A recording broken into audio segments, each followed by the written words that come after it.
نحمده ونصلي ونسلم على سيدنا ومولانا محمد رسوله النبي الحبيب الكريم الرؤوف الرحيم. أما بعد، أعوذ بالله من الشيطان الرجيم. بسم الله الرحمن الرحيم. تراهم ينظرون إليك وهم لا يبصرون. صدق الله مولانا العظيم.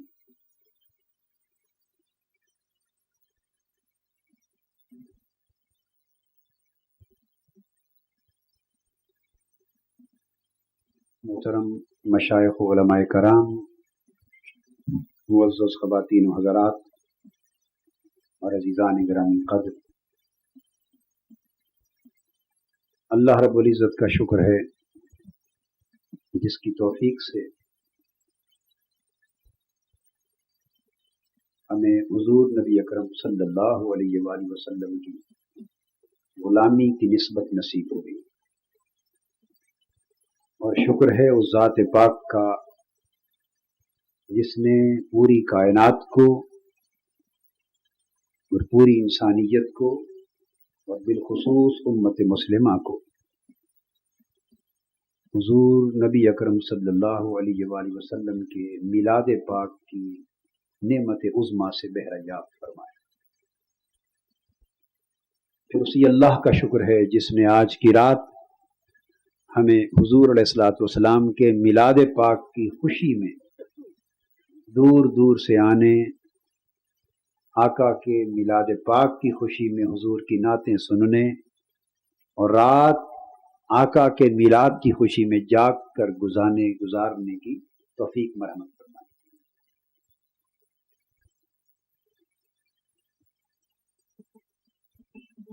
آج رات حضور علیہ الصلوۃ والسلام کے میلاد پاک کے حوالے سے جس موضوع پر میں چند کلمات آپ کے گوش گزار کرنا چاہتا ہوں وہ ہے آپ کی خلق اور آپ کا خلق۔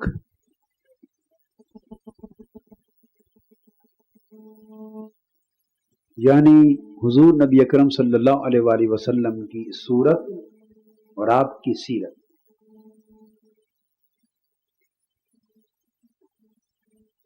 آج کی رات کا جو تحفہ ہے میلاد پاک کی اس رات کا، وہ بیان ہوگا حضور علیہ الصلوۃ والسلام کی حسن سراپا اور حلیہ مبارک کا۔ پہلے عام آقا کے زلف و رخسار کی باتیں کرتے ہیں، آج زلف و رخسار کا بیان کریں۔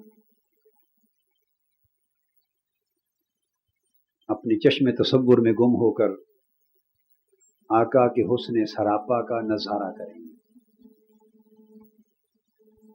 قرآن مجید کی آیہ کریمہ کا ایک حصہ میں نے تلاوت کیا ہے، جس میں اللہ تبارک و تعالی نے حضور صلی اللہ علیہ وآلہ وسلم سے فرمایا، تراہم ینظرون الیک وہم لا یبصرون۔ میرے حبیب صلی اللہ علیہ وآلہ وسلم، آپ دیکھتے ہیں ان کو کہ وہ آپ کی طرف دیکھتے ہیں مگر آپ کو نہیں دیکھتے۔ ارشاد فرمایا کہ یہ لوگ ینظرون الیک، آپ کی طرف دیکھتے ہیں مگر آپ کو نہیں دیکھتے، تکتے تو آپ ہی کی طرف ہیں مگر انہیں آپ نظر نہیں آتے۔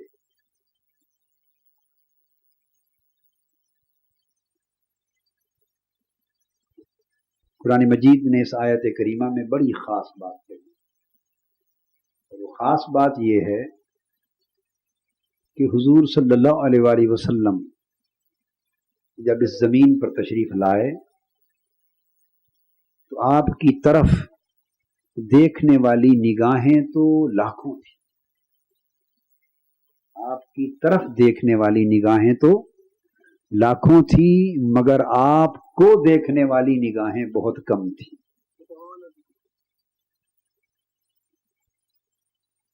آپ کی طرف تو ابو جہل نے بھی دیکھا اور آپ کی طرف ابو لہب نے بھی دیکھا، آپ کی طرف عبداللہ بن ابی نے بھی دیکھا، آپ کی طرف یہودیوں نے بھی دیکھا، عیسائیوں نے بھی دیکھا، کافروں نے بھی دیکھا، مشرکوں نے بھی دیکھا، آپ کی طرف ہر کسی نے دیکھا، مگر آپ کو ابو بکر و عمر نے دیکھا۔ آپ کی طرف ہر کسی نے دیکھا مگر آپ کو عثمان و علی نے دیکھا، آقا کے غلاموں نے دیکھا۔ تو آپ کی طرف دیکھنے اور آپ کو دیکھنے میں فرق تھا۔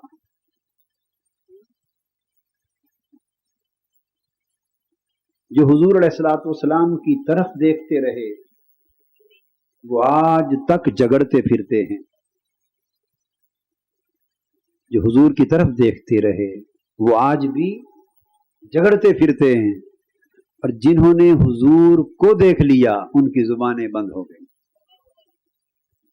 پھر وہ خاموش ہو گئے۔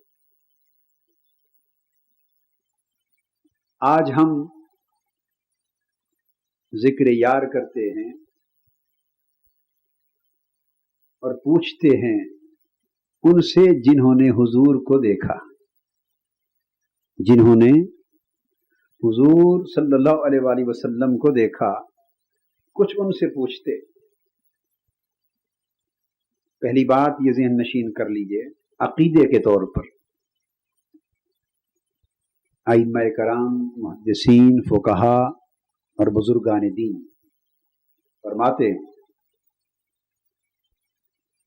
کہ کسی شخص کا ایمان اس وقت تک مکمل نہیں ہو سکتا جب تک اس کے عقیدے میں یہ بات شامل نہ ہو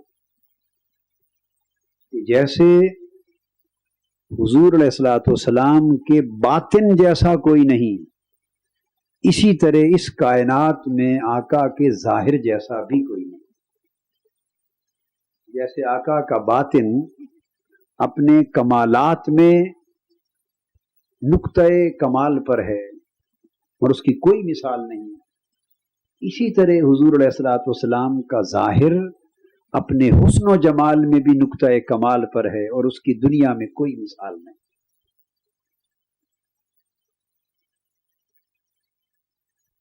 یہ ایمان رکھنا ضروری ہے کہ جیسے اللہ پاک نے حضور علیہ الصلوۃ والسلام کی سیرت طیبہ کو سب سے اعلیٰ بنایا، ویسے ہی حضور علیہ الصلوۃ والسلام کی صورت مبارکہ کو اس کائنات میں سب سے اعلیٰ بنایا۔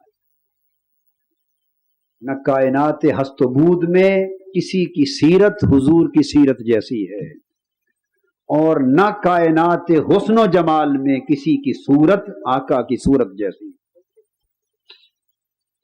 بلکہ کسی عاشق نے تو یوں بھی کہہ دیا ہے کہ مصحف را ورق ورق دیدم، مصحف را ورق ورق دیدم، ہیچ صورت نہ مثل صورت اوست۔ عاشق تو یہ کہتے ہیں کہ تم تو دنیا کی صورتوں کی بات کرتے ہو کہ دنیا میں کوئی صورت مصطفیٰ جیسی نہیں۔ حقیقت یہ ہے، وہ کہتے ہیں کہ میں نے الحمد سے لے کر والناس تک خود کلام الہی کا ایک ایک ورق کھول کے دیکھا ہے، قرآن مجید کا ایک ایک صفحہ دیکھا ہے، ایک ایک سطر دیکھی ہے۔ کہتے ہیں خدا کی عزت کی قسم، الحمد سے والناس تک خود قرآن کی کوئی صورت میرے مصطفیٰ کی صورت جیسی نہیں، حالانکہ وہ کلام الہی ہے، وہ کلام الہی ہے۔ تو خود قرآن کی کوئی صورت مصطفیٰ کی صورت جیسی نہیں، حالانکہ قرآن کی صورتیں مخلوق نہیں ہیں، قرآن کی صورتیں مخلوق نہیں ہیں، غیر مخلوق ہیں۔ غیر مخلوق ہو کر مخلوق جیسی نہ ہو، غیر مخلوق ہو کر مخلوق جیسی نہ ہو، اس کی وجہ کیا ہے؟ وجہ یہ ہے کہ قرآن کی صورتیں اللہ کے کلام کے حسن کا، اللہ کے کلام کا پرتو، اللہ کا کلام ہے، ان میں جو حسن جھلک رہا ہے وہ کلام الہی کا جھلک رہا ہے۔ یہ نقطہ سمجھ لیں، قرآن مجید کی صورتیں اللہ کا کلام ہیں، اور کلام اللہ کی صفت ہے. کلام اللہ کی صفت ہے. کلام اللہ کی صفت ہے. سو جو حسن قرآن کی صورتوں میں نظر آ رہا ہے وہ خدا کا صفاتی حسن ہو، اور جو حسن چہرہ مصطفیٰ میں نظر آ رہا ہے وہ خدا کی صفات کا نہیں، خدا کی ذات کا حسن ہے. چہرہ مصطفیٰ میں جو حسن جھلک رہا ہے، گیسوئے مصطفیٰ اور گیسوئے تابدار مصطفیٰ میں حسن کی جو جھلک نظر آ رہی ہے، پیشانی مصطفیٰ میں جو جھلک حسن کی دکھائی دے رہی ہے، آقا کی چشم نرگسی سے حسن کی جو شعائیں پھوٹ رہی ہیں، جو رخسار مصطفیٰ سے، جو تابدار رخسار مصطفیٰ سے حسن پھوٹ رہا ہے، جو دندان مصطفیٰ سے حسن پھوٹ رہا ہے، جو سینہ مصطفیٰ سے حسن پھوٹ رہا ہے، سر انور سے قدم مبارک تک پورے سراپائے مصطفیٰ سے جو حسن پھوٹ رہا ہے، نہ افعال خدا کا حسن ہے، نہ صفات مصطفیٰ کا حسن خدا کا حسن ہے، بلکہ سرتا پا حسن مصطفیٰ ذات خدا کا پرتو ہے. سورہ یاسین خدا کا صفاتی حسن، سورہ طٰہٰ خدا کا صفاتی حسن، سورہ والضحیٰ خدا کا صفاتی حسن، سورہ واللیل خدا کا صفاتی حسن، ارے سورہ الفیل خدا کا صفاتی حسن، الحمد خدا کا صفاتی حسن، البقرہ، آل عمران، المائدہ، ساری صورتیں خدا کا صفاتی حسن، اور پھر ایک ایک حسن کی ایک ایک صفت کی جھلک. کوئی ایک صورت بھی خدا کی ساری صفات کا مرکب نہیں، یہ خدا کے صفاتی حسن کے جز ہیں. جیسے قرآن کا ایک ایک پارہ ہے، ویسے قرآن کی ایک ایک صورت حسن صفات خدا کا ایک ایک جز ہے. قرآن کی مختلف صورتوں کو دیکھو، خدا کے صفاتی حسن کا ایک ایک پارہ نظر آتا ہے، اور چہرہ مصطفیٰ کو دیکھو، خدا کی ذات کا سارا حسن ایک جگہ مرکب نظر آتا ہے. ذات خدا کا سارا حسن ایک جگہ یکجا نظر آتا ہے. اس لیے فرماتے ہیں سارے قرآن کو ایک ایک ورق، ایک ایک صفحہ کھول کے دیکھا، ایک ایک صورت پڑھی، مگر قرآن کی کوئی ایک صورت مصطفیٰ کی صورت جیسی. یہ ایمان کا حصہ ہے. امام قسطلانی رحمۃ اللہ علیہ فرماتے ہیں کہ مسلمان کے عقیدے اور ایمان کا یہ حصہ ہونا چاہیے، لازمی حصہ ہونا چاہیے کہ اللہ پاک نے اس ساری کائنات میں حضور جیسا ہنسی کسی اور کو پیدا نہیں فرمایا. ایک ہے نبوت میں افضل ہونا، سیرت طیبہ میں افضل ہونا، کمالات و معجزات میں، مدارج اور مراتب میں اعلیٰ ہونا، وہ تو اپنی جگہ. مگر یہ مومن کے ایمان کا عقیدہ ہے کہ ساری کائنات میں حسن اور جمال جہاں جہاں جس جس رنگ، جس جس روپ اور جس جس شکل میں پھرتا ہے، یہ ساری کائنات کا حسن میرے آقا کے حسن کی خیرات. اور جو کچھ حسن صحابہ نے دیکھا وہ آقا کا سارا حسن نہیں تھا. جو حسن پوری دنیا نے دیکھا وہ سارا حسن نہیں تھا، وہ پھر اس حسن کی ایک جھلک، حسن مصطفیٰ کا ایک پرتو تھا. امام قرطبی فرماتے ہیں کہ اللہ پاک نے دنیا میں حضور علیہ الصلوۃ والسلام کے سارے حسن کو ظاہر ہی نہیں فرمایا. آقا کے سارے حسن کو دنیا میں ظاہر ہی نہیں فرمایا گیا. کچھ یہاں ظاہر کیا، کچھ حسن یہاں ظاہر کیا مکہ والوں کے لیے،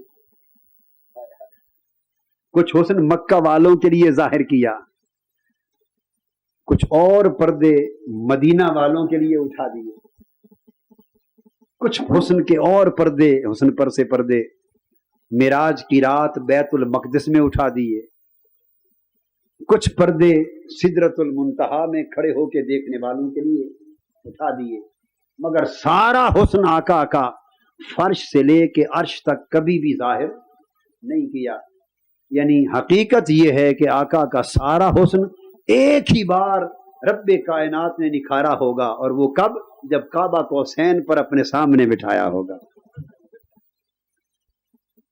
جب قاب قوسین پر اپنے سامنے بٹھایا. محدثین فرماتے ہیں، حضرت شیخ عبدالعزیز دباغ رحمۃ اللہ علیہ فرماتے ہیں کہ اگر اللہ پاک حضور علیہ الصلوۃ والسلام کے پورے حسن کو عرش معلیٰ پر ظاہر فرما دے تو وہ بھی پگھل جائے، تو پھر انسان کی کیا مجال کہ اس حسن کو دیکھ سکے.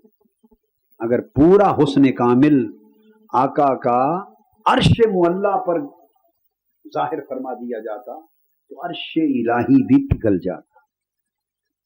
کیوں؟ وجہ اس کی کہ آقا کا حسن سارا کا سارا ذات الہی کے حسن کا پرتو.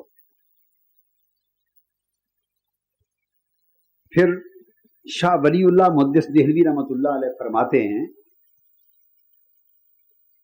کہ میرے والد گرامی حضرت شاہ عبد الرحیم محدث دہلوی رحمۃ اللہ علیہ، انہوں نے خواب میں آقا کی زیارت کی، شاہ عبد الرحیم محدث دہلوی علیہ رحمت نے، اور خواب میں جب زیارت نصیب ہوئی تو حضور علیہ الصلوۃ والسلام سے سوال کیا، عرض کیا آقا کیا وجہ ہے کہ مصر کی عورتوں نے حضرت یوسف کا حسن دیکھ کر اپنی انگلیاں کاٹ لی تھی، حضرت یوسف کا حسن دیکھ کر اپنے ہاتھ کاٹ لیے تھے، مگر آپ کی حیات طیبہ میں ایسا واقعہ کہ کوئی آپ کو تک کر اپنے ہاتھ کاٹ بیٹھے، انگلیاں کاٹ بیٹھے، ایسا واقعہ آپ کی زندگی میں کوئی دکھائی نہیں دیتا. حالانکہ حسن آپ کا ان سے بھی زیادہ کامل. وجہ کیا ہے؟ وہ کیفیات صحابہ کرام پر اس طرح کی طاری نہیں ہوئی جو زنان مصر پر حسن یوسف کی دیکھ کر کیفیت طاری ہوئی تھی. اس پر حضور علیہ الصلوۃ والسلام نے فرمایا کہ عبد الرحیم، اللہ پاک کی غیرت محبت نے میرے حسن کو چھپا رکھا ہے اور لوگوں کی نگاہوں سے میرے حسن و جمال کو مخفی رکھا گیا.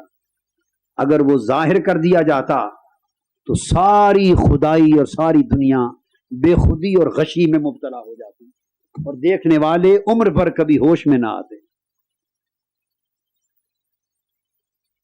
اور اس سے بڑھ کر کیفیتیں ہوتی جو زنان مصر کی ہوئی تھی، مگر کہ حسن یوسف پہ کٹی مصر میں انگشت زنا. پھر بھی فرق ہے، حسن یوسف پہ کٹی مصر میں انگشت زنا اور سر کٹاتے ہیں تیرے نام پہ مردان عرب. وہاں تو عورتوں نے انگلیاں کاٹی، اے حبیب یہاں تو آپ کے نام پر ہر کوئی سر کٹانے کو پھرتا ہے، سر کٹانے کو پھرتا ہے. وہ عورتیں کٹوانے والی تھی، یہاں تو عرب کے مرد کٹوا رہے.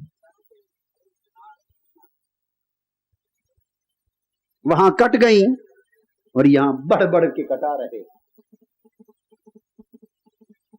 تو بنیادی بات یہ سمجھانا چاہتا تھا کہ یہ مسلمانوں کے عقیدے میں ہونا چاہیے، اور ایمان اس کے بغیر ناقص ہے کہ آقا جیسا حسین اس کائنات میں نہ کوئی ہوا نہ ہوگا.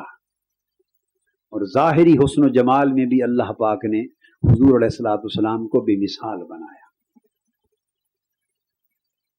آئیے اب اس حسن یار کا کچھ تذکرہ کریں. میلاد کی رات ہے، آقا کی آمد کی رات ہے. اس آنے والے ہنسی کے حسن کا تھوڑا تذکرہ کریں انہی کی زبان سے جنہوں نے آقا کو دیکھا.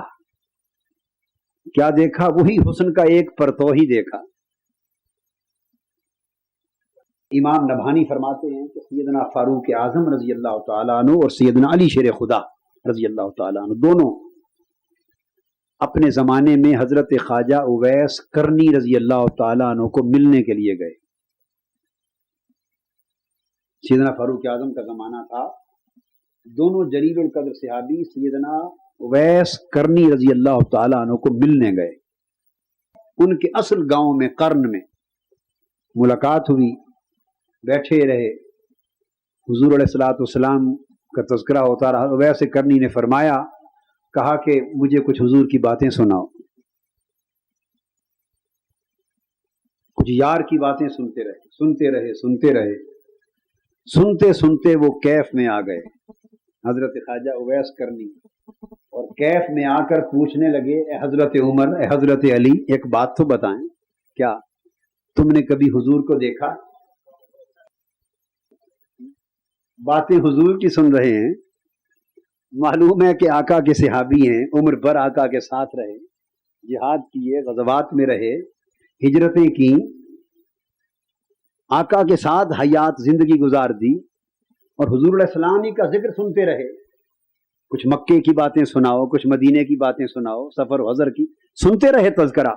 اچانک ایک کیفیت جو طاری ہوئی، مستی اور بے خودی، اس میں پوچھنے لگے اے عمر، اے علی رضی اللہ تعالی عنہما، ایک بات بتائیے۔ انہوں نے فرمایا بھائی اویس کیا؟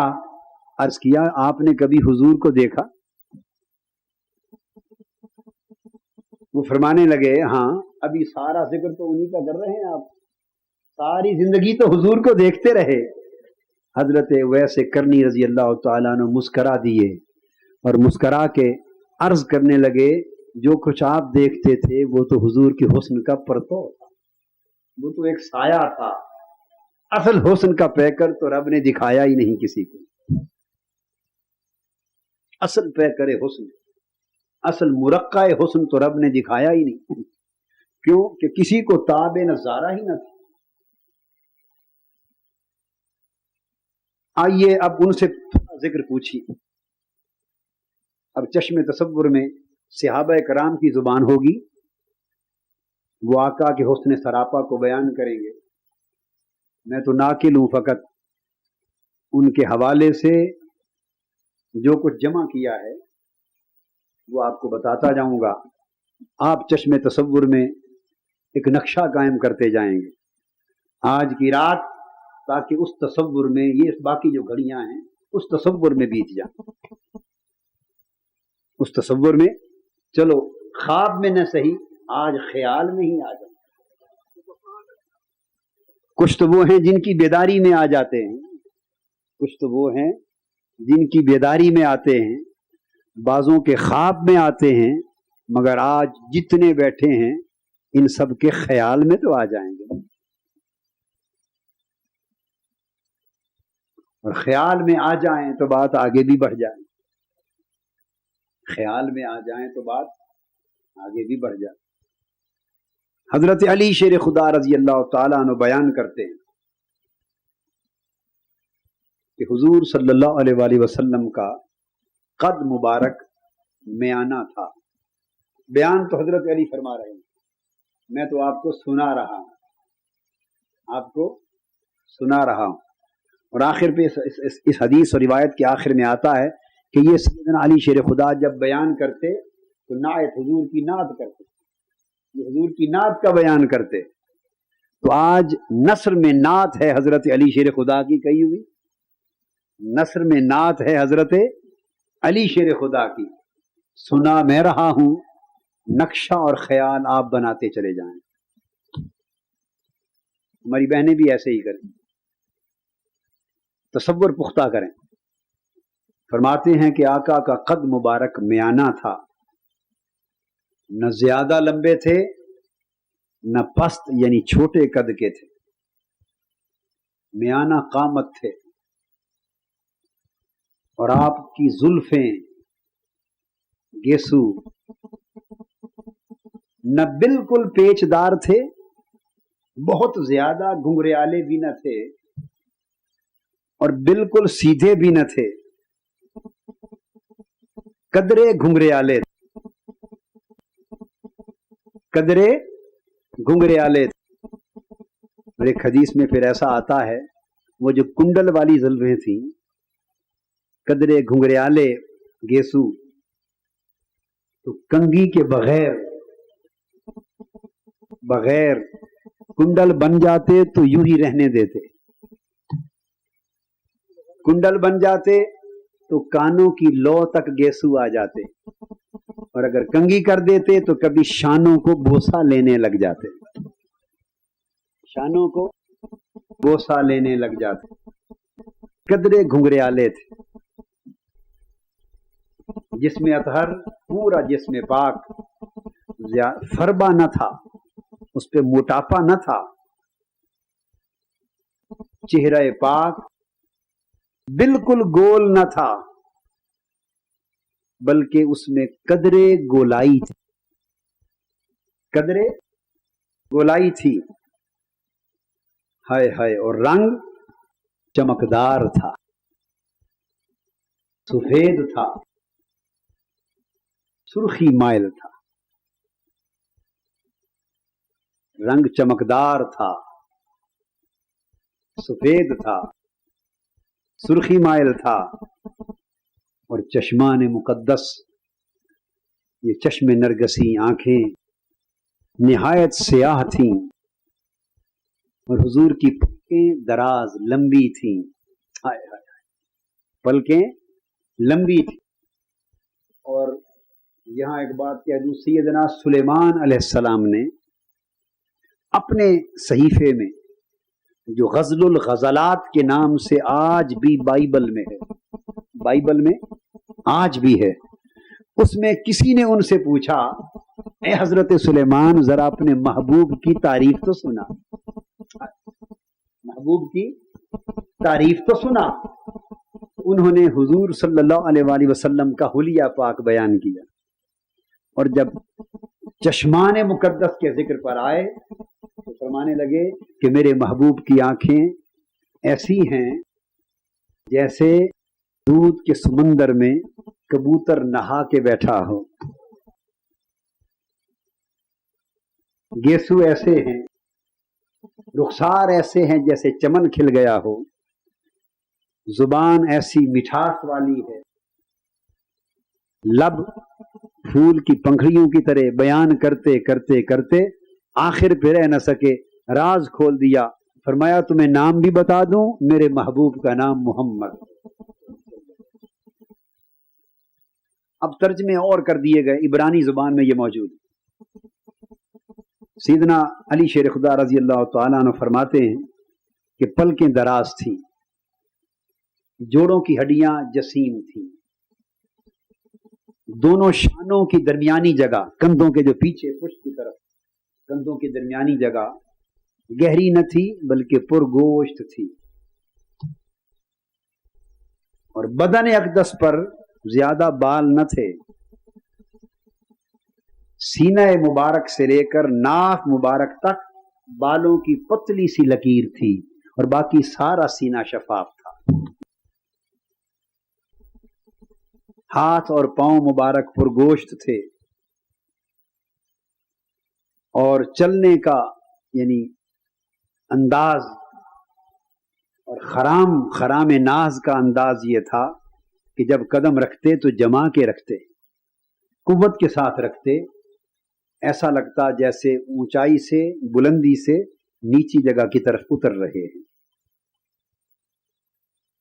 اور کسی سے کلام کرنے اور متوجہ ہونے کی ادا یہ تھی کہ جب کسی سے بات کرتے تو صرف چہرہ پاک نہ پھیرتے، پورا جسم اطہر اس کی طرف پھیر لیتے، متوجہ ہوتے تو پورا بدن پاک اس کی طرف پھیر لیتے۔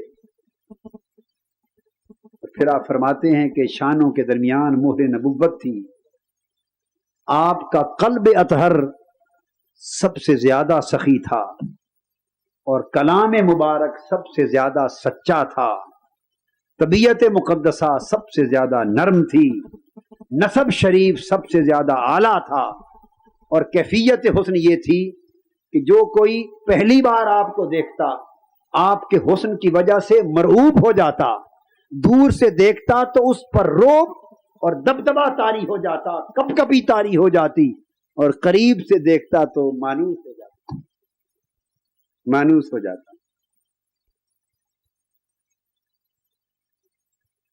اسی طرح سیدنا امام حسن مجتبی رضی اللہ تعالی عنہ فرماتے ہیں کہ میں نے اپنے ماموں سے پوچھا، حضرت ہند بن ابی حالہ اپنے ماموں سے پوچھا، ماموں جان،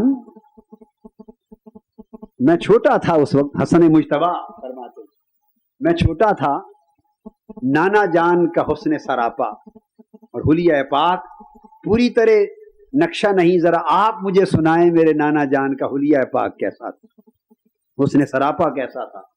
انہوں نے بیان کیا، اور امام حسن مجتبی آگے بیان کرتے ہیں فرماتے ہیں کہ آقا کا چہرہ اقدس 14ویں کے چاند کی طرح چمکتا تھا. بات یہاں سے شروع کی. چہرہ اقدس 14ویں کے چاند کی طرح چمکتا تھا. قد مبارک متوسط تھا. سر اقدس بڑا مگر اعتدال والا تھا. بال مبارک خمدار پیچدہ ہلکے سے پیچدار تھے. اور ان کی کیفیت یہ تھی کہ بغیر کنگھی کے آسانی سے بالوں میں مانگ نکل آتی. مانگ نکل آتی. خود مانگ نکل آتی تو رہنے دیتے. مانگ نکالنے کا اہتمام نہ فرماتے. مانگ نکالنے کا اہتمام نہ فرماتے. خود نکل آتی تو رہنے دیتے. اور بال اس طرح کے تھے کہ کانوں کی لو سے آگے نہ بڑھتے. رنگ جسد پاک کا اور چہرہ اقدس کا چمکدار تھا. پیشانی کشادہ تھی. ابرو خمدار تھے. باریک اور گنجان تھے. اور ابرو آپس میں ابرو مبارک ملے ہوئے نہ تھے. دونوں کے درمیان تھوڑا سا فاصلہ تھا. ناک مبارک بینی مبارک اپنی نورانی چمک کی وجہ سے اونچی لگتی تھی. داڑھی مبارک گنجان تھی.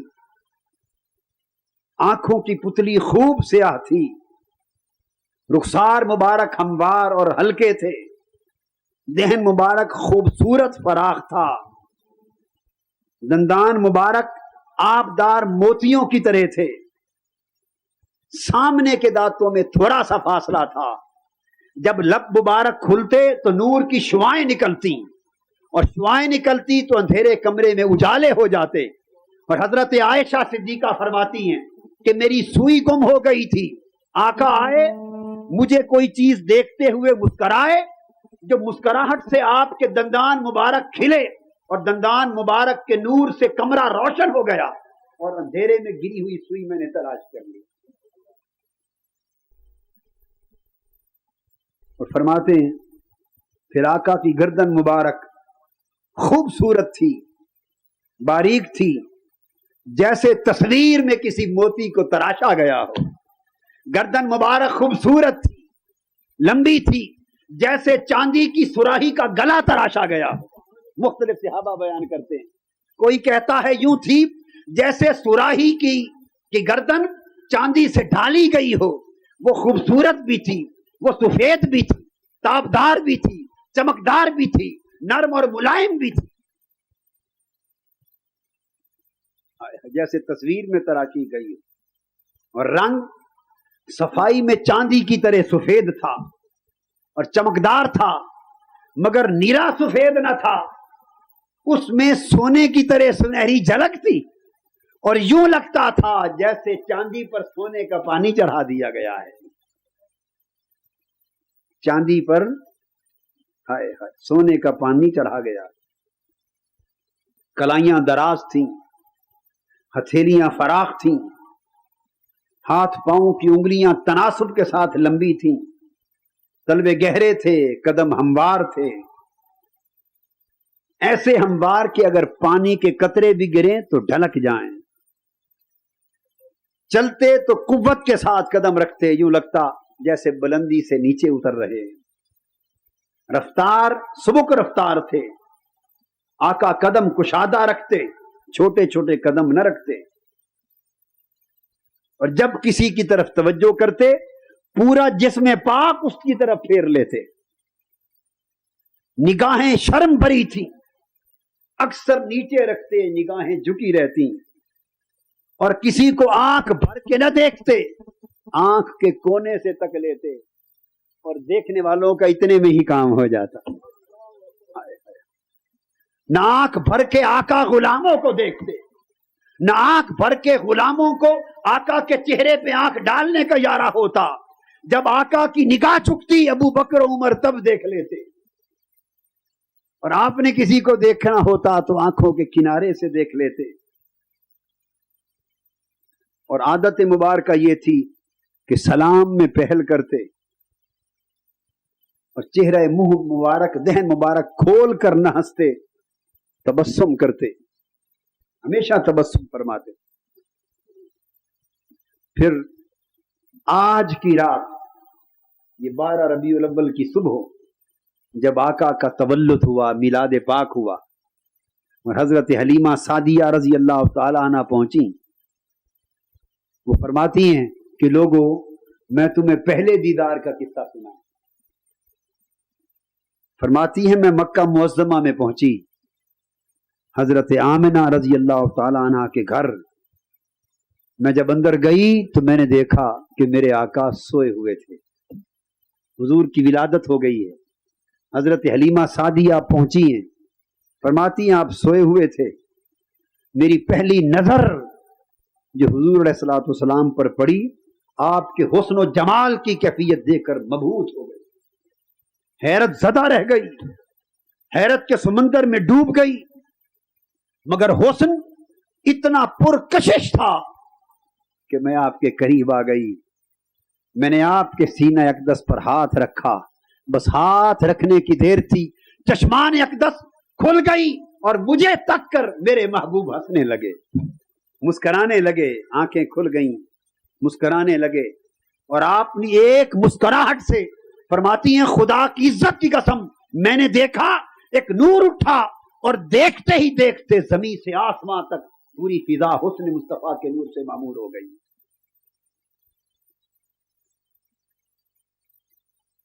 حضرت ابو ہریرہ رضی اللہ تعالی عنہ فرماتے کہ میرے یار کا حسن سرافہ کیسا تھا، فرماتے ہیں کہ آپ کا قد مبارک درمیانہ تھا، میانہ قامت تھے، مگر ایسا درمیانہ قد کہ اگر تو اکیلے چلتے نظر آتے تو قد درمیانہ لگتا، اگر ایک یا دو لمبے قد والوں کے ساتھ چل رہے ہوتے تو ان سے بھی اونچے لگتے، اگر لمبے قد والے طویل القامت لوگ آپ کے ساتھ چلتے تو آقا کا قد انور سب سے اونچا ہوتا، اکیلے چلتے تو درمیانہ لگتا۔ ہم حیرت میں ڈوب جاتے، ہم اس نتیجے پر پہنچے کہ قد تو میانہ ہے، مگر جب کسی طویل القامت کے ساتھ چلتے ہیں تو رب کی محبت کی غیرت کو گوارا نہیں کہ قد کسی سے چھوٹا لگے۔ آپ فرماتے ہیں کہ رنگ مبارک میں ایسی چمک اور آب و تاب تھی، حضرت ابو ہریرہ رضی اللہ تعالیٰ عنہ فرماتے ہیں کہ گویا رنگ بالکل گندم گوں بھی نہ تھا، بالکل سفید بھی نہ تھا، اس میں جیسے میں نے کہا کہ سرخی کی اور سونے کے سنہری کی اس چاندی والی سفیدی میں جھلک تھی، سینہ مبارک چمکدار موتیوں کی طرح شفاف تھا، ہتھیلی اور ہاتھ فرماتے ہیں ریشم سے زیادہ نرم تھے، جسم پاک بغیر خوشبو لگائے خوشبو سے مہکتا تھا، اور دنیا کی کوئی خوشبو آقا کے جسم اطہر کی خوشبو جیسی نہ تھی۔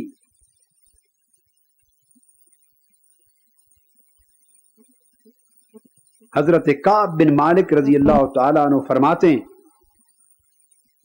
ہیں کہ حضور علیہ الصلوۃ والسلام خوشی کے وقت جب مسکراتے تو چہرہ انور سے نور کی شعائیں پھوٹتی، اور فرماتے ہیں کہ اس مسکرانے کے وقت چہرہ انور ایسے لگتا جیسے 14ویں رات کا چاند چمک رہا ہے،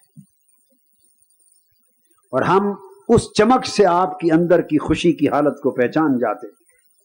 حضرت جابر بن سمرہ رضی اللہ تعالیٰ عنہ روایت کرتے ہیں، فرماتے ہیں 14ویں رات کا چاند چمک رہا تھا، ایک رات 14ویں رات تھی، چاند 14ویں کی رات کا چمک رہا تھا، جوبن پر تھا چاند، اور میں نے دیکھا حضور سرخ دھاری دار چادر اوڑھ کے بیٹھے، سرخ دھاری دار چادر اوڑھ کے بیٹھے تھے۔ ایک ایسا منظر تھا، میں کبھی ایک نظر چہرہ مصطفیٰ پہ ڈالتا، کبھی ایک نظر 14ویں رات کے چاند پر ڈالتا، کبھی آپ کا حسن طلعت دیکھتا، کبھی حسن شمس دیکھتا، اور دیکھتا رہا اس نتیجے پر پہنچا کہ خدا کی قسم 14ویں رات کے چاند کے حسن اور چمک دمک کا کوئی مقابلہ حسن طلعت مصطفیٰ کے ساتھ نہ تھا.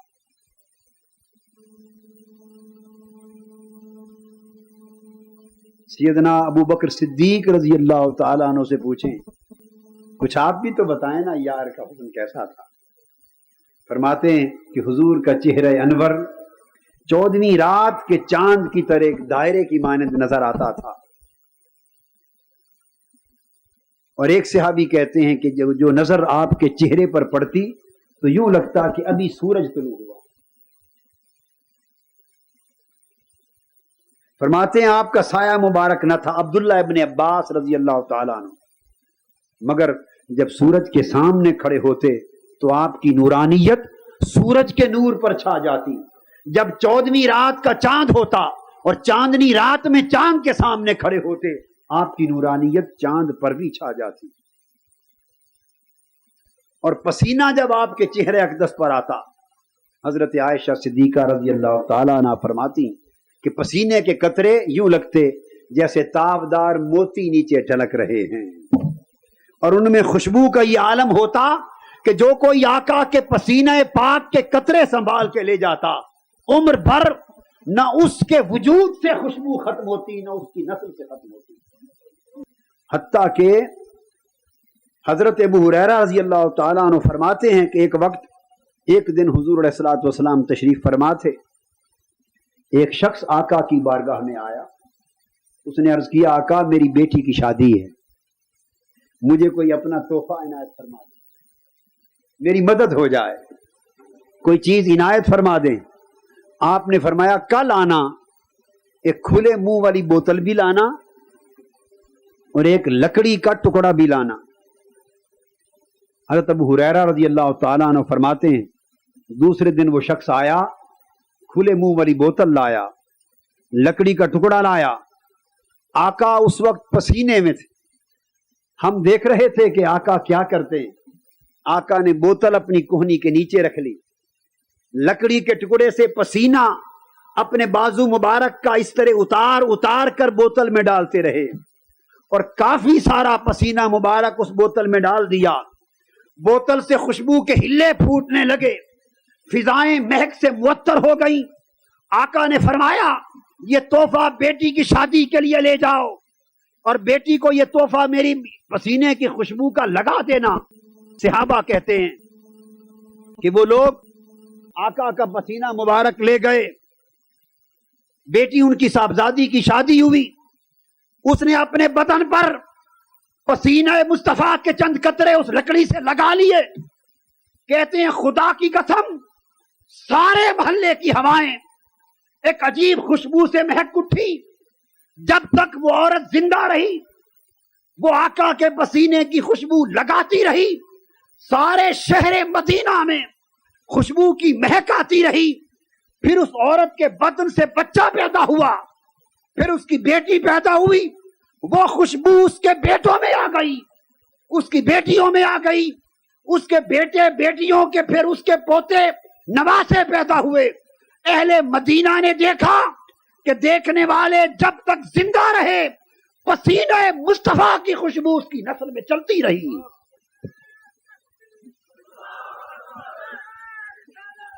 اور اس خاندان کا نام خوشبو والوں کا گھر پڑ گیا، اس کا نام پڑ گیا خوشبو والوں کا گھر. صرف آقا کے پسینے کی خوشبو تھی. قربان جائیں، قرآن مجید نے کہا نا وَالضُّحَىٰ وَاللَّيْلِ إِذَا سَجَا، قسم ہے چاشت کی طرح چمکتے ہوئے آپ کے مکھڑے کی، اور قسم ہے تاریک رات کی طرح آپ کی گنگریالی زلفوں کی جب وہ بکھر کر آپ کے شانوں کو بوسہ دیتی ہیں.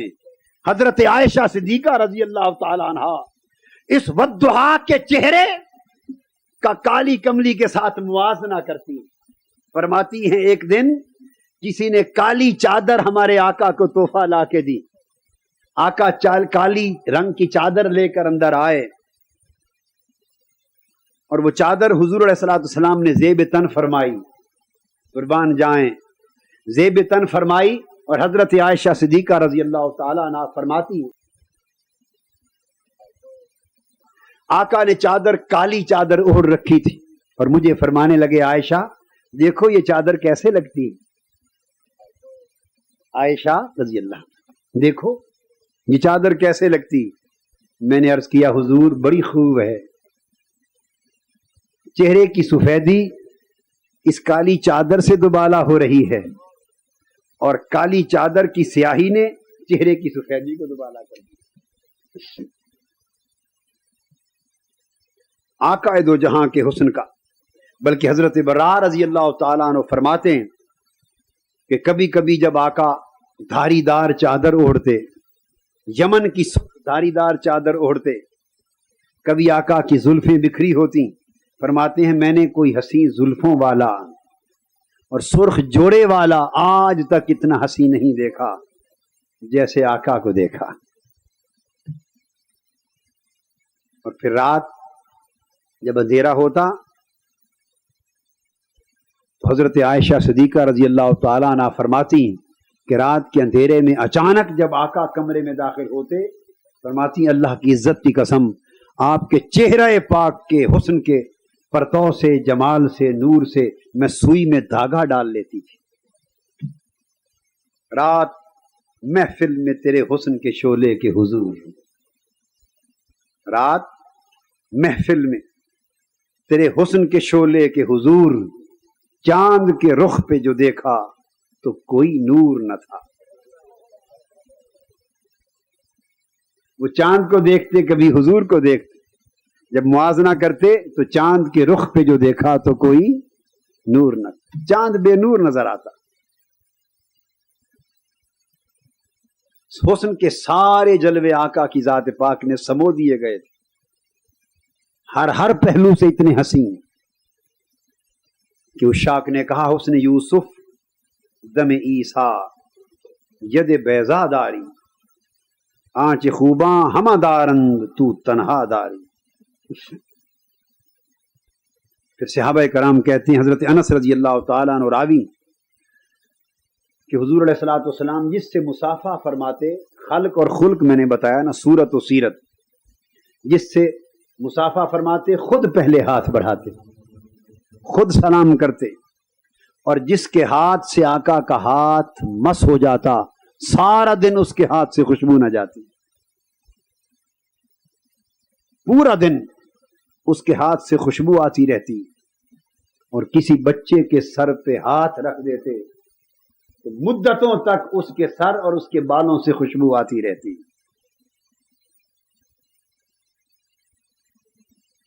امام بخاری رحمۃ اللہ علیہ نے فرمایا تاریخ کبیر میں حضرت جابر رضی اللہ تعالیٰ عنہ سے روایت کر کے کہ حضور علیہ الصلوۃ والسلام جس راستے سے گزر جاتے اس راستے کی ہواؤں اور فضاؤں میں اتنی خوشبو آ جاتی کہ لوگ صرف خوشبو سونگھ کر تلاش کر لیتے ادھر سے آقا گزرے، صرف خوشبو سے اندازہ کر لیتے. اور کمال کا عالم یہ تھا کہ آپ تاریکی میں بھی اسی طرح دیکھتے جیسے اجالے میں دیکھتے.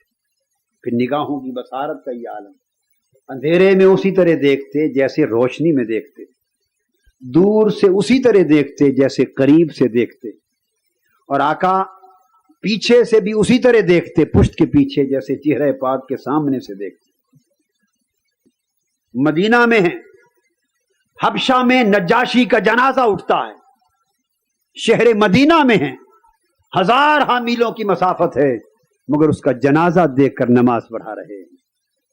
شہر مکہ میں ہیں، کفار پوچھتے ہیں کہ بیت المقدس میں کھڑکیاں کتنی ہیں، دروازے کتنے ہیں، شیطیر کتنے ہیں، اس کی تعمیر کی تفصیلات پوچھتے ہیں. کھڑے مکہ میں ہیں مگر مکہ وادی میں کھڑے ہو کر بیت المقدس کی چیزوں کو دیکھ رہے ہیں. پھر حضور علیہ الصلوۃ والسلام اپنی مدینہ کی سرزمین پر بیٹھ کر چشمان مقدس کا یہ عالم کہ ہمہ وقت سریا کے 11 ستارے جو دکھائی نہیں دیتے وہ آپ کی آنکھیں ہر وقت دیکھا کرتی. حضرت عباس بن، یہ بصارت ہے اور سماعت کا یہ عالم کانوں کا. حضرت عباس رضی اللہ تعالیٰ عنہ حضور علیہ السلام کے چچا ایک روز پوچھتے ہیں یا رسول اللہ صلی اللہ علیہ وآلہ وسلم ایک بات کی سمجھ مجھے آج تک نہیں آئی. فرمایا چچا جان کیا؟ عرض کیا آپ کے بچپن کی ایک بات میں سوچتا رہتا ہوں. آپ کے بچپن کا زمانہ تھا جب کبھی میں آتا آپ کو دیکھتا پنگوڑے میں لیٹے ہوئے.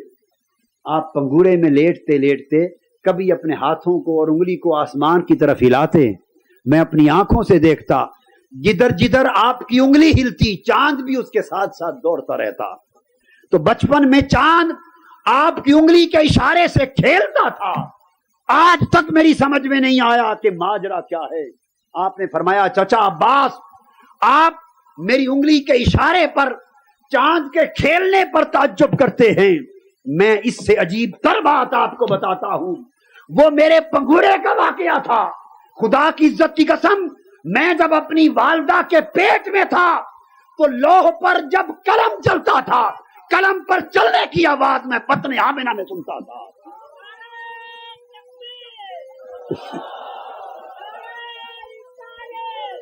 رب کائنات نے مجھے بصارت وہ دی ہے کہ عرش سے فرش تک ساری وسعتیں اس دائرہ بصارت میں سمٹ آئی ہیں.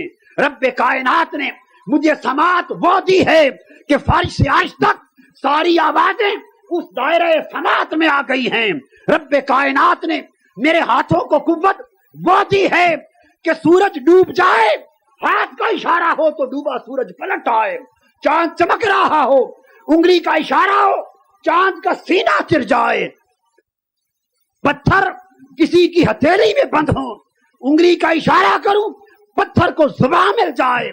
سوکھا درخت کھجور کا مجھ سے مس ہو جائے میرے فراق میں چیخنے لگ جائے.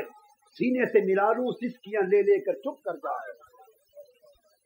رب کائنات نے مجھے وہ حسن ظاہر دیا ہے وہ حسن باطن دیا ہے وہ صفات دی وہ کمالات دیے وہ معجزات دیے وہ تصرفات دیے کہ رب کائنات کی خدائی میں کوئی شے میرے دائرہ تصرف سے باہر نہیں چھوڑا.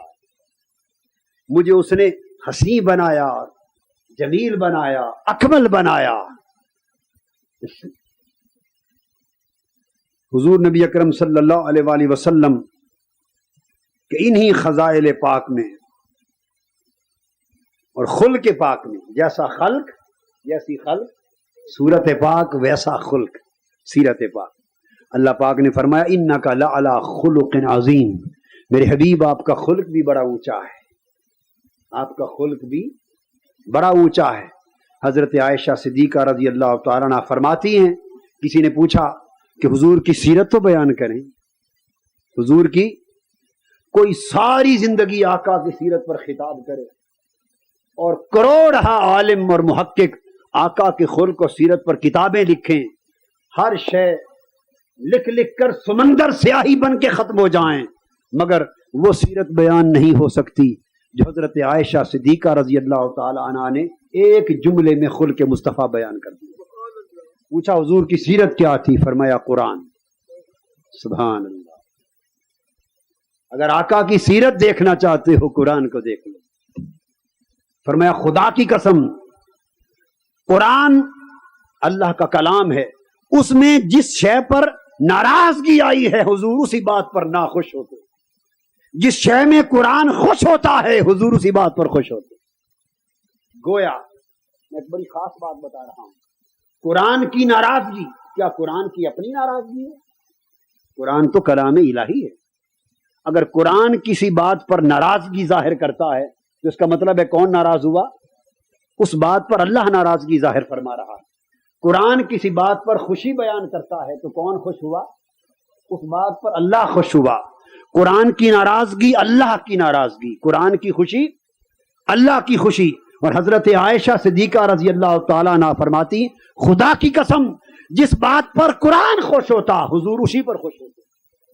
جس بات پر قرآن ناراض ہوتا حضور اسی پر ناراض ہوتے. تو پتہ یہ چلا کہ حضور کی خوشی خدا کی خوشی تھی حضور کی ناراضگی خدا کی ناراضگی تھی.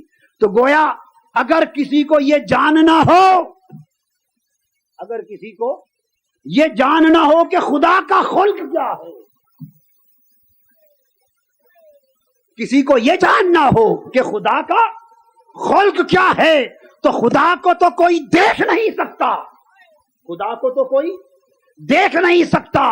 خدا کا خلق جاننا چاہتے ہو تو خلق مصطفیٰ دیکھو، اگر حضور مسکراتے دیکھو تو سمجھ لو خدا مسکرا رہا ہے، حضور کو ناراض دیکھو سمجھ لو خدا ناراض ہو رہا ہے۔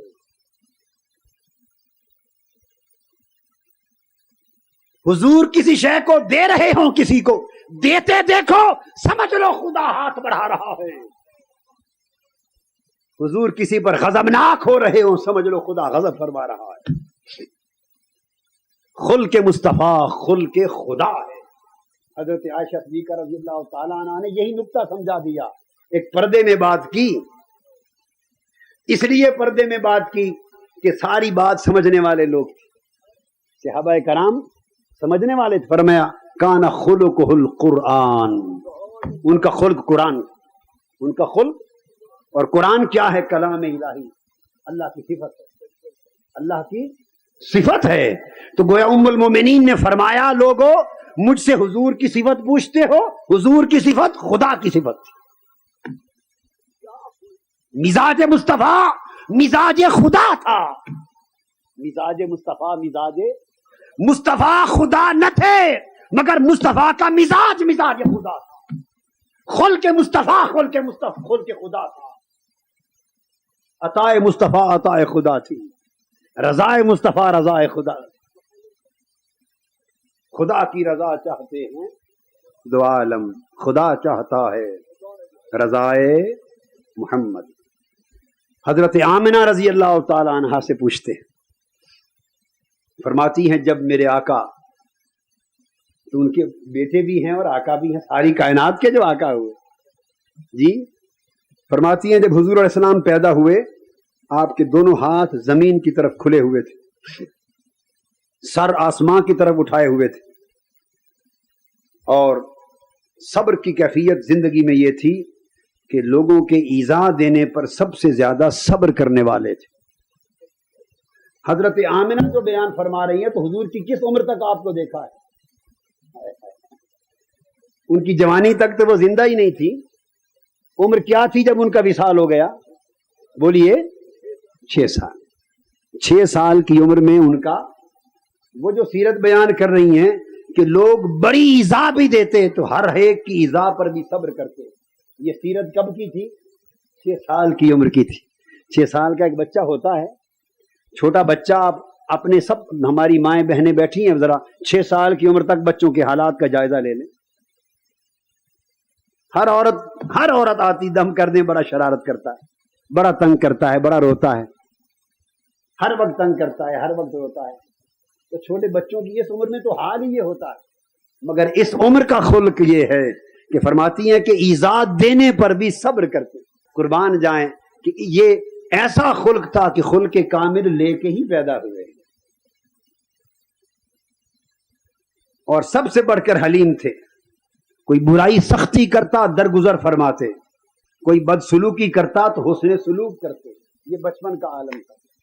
حضرت آمنہ فرماتی اور حضرت حلیمہ سعدیہ فرماتی کہ 4 سال میں نے بھی دیکھا، بڑے عادل تھے، ایک طرف سے دودھ پیتے، دوسری طرف ہمیشہ اپنے بھائی کے لیے چھوڑ دیتے، ہمیشہ بھائی کے لیے چھوڑ دیتے۔ اور پھر آپ فرماتی کہ جو شخص آپ کو نہ دیتا آپ اس کو دیتے۔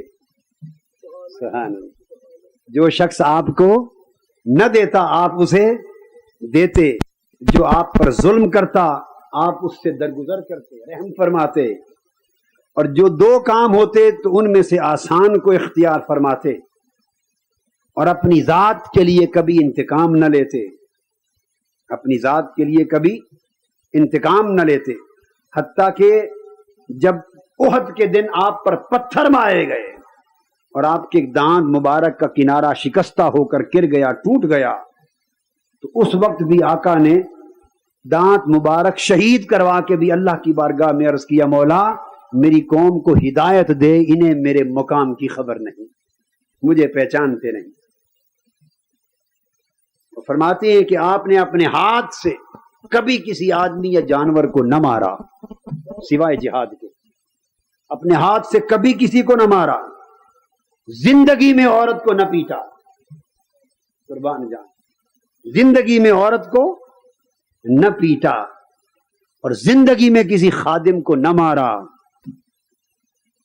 اور حضرت جابر فرماتے ہیں پوری زندگی کسی نے کوئی چیز مانگی تو جواب میں نہ فرمایا،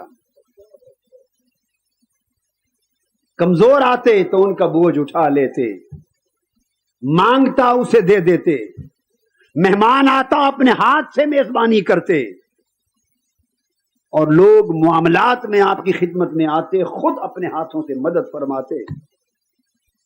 نجاشی کے مہمان آئے تھے، اس کے بھیجے ہوئے وفد کے لوگ، مسجد نبوی میں انہیں ٹھہرایا، اپنے دست مبارک سے ان کی میزبانی کرنے لگے۔ صحابہ کرام نے عرض کیا آقا ہم غلام جو موجود ہیں، ہمیں حکم فرمائیں مہمانوں کی خدمت ہم کریں۔ فرمایا نہیں میرے صحابیوں، جب میرے مہمان حبشہ گئے تھے نجاشی نے خود خدمت کی تھی، آج بدلہ میں خود دوں گا۔ کسی کا احسان اپنے اوپر نہ لیتے۔ حضرت ابن عمر رضی اللہ تعالیٰ عنہ فرماتے ہیں آقا سے بڑھ کر زندگی میں کسی کو بہادر نہ دیکھا، آقا سے بڑھ کر کسی کو مضبوط نہ دیکھا، آقا سے بڑھ کر کسی کو سخی اور فیاض نہ دیکھا، اور آقا سے بڑھ کر کسی کو صاحب اخلاق حسنہ نہ دیکھا، اور اتنے شجاع اور بہادر۔